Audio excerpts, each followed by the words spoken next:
So, story time. Naibagong scam, hapit na scam, pero dili good na hapit.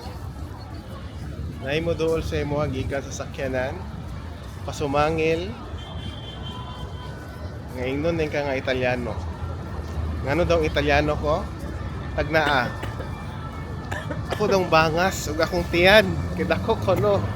Mura daw Italiano. Is it a compliment or? Siyempre ako, makatawa ra ko. Kaya man akong tinuod.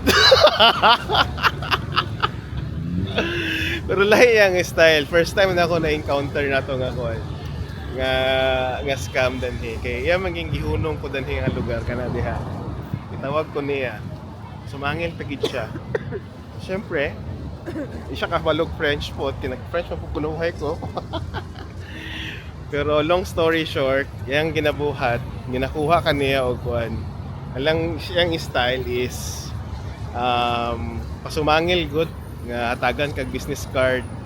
Pero at the end of the day, ang ihatag sa imuha dili business card. Sanina. Kana paging sanina nga makita nimo, di ko niya mailad kay ngano, ang sanina makita na ako nas mga okay, kanang dili okay kana sa mga Chinese bitaw. Musliman, inana nga quality. Wala nga ta. Kung kasawot tabi to siya Bisaya, ingnan na ako siya, ay kong ilaratits. Kaya na sa Divisoria.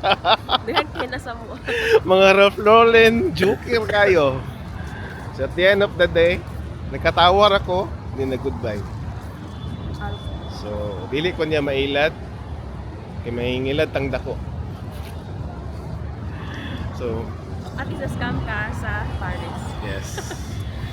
So with that, Situ, Paris won't be complete without a scam. Situ for aujourd'hui. Thank you. Para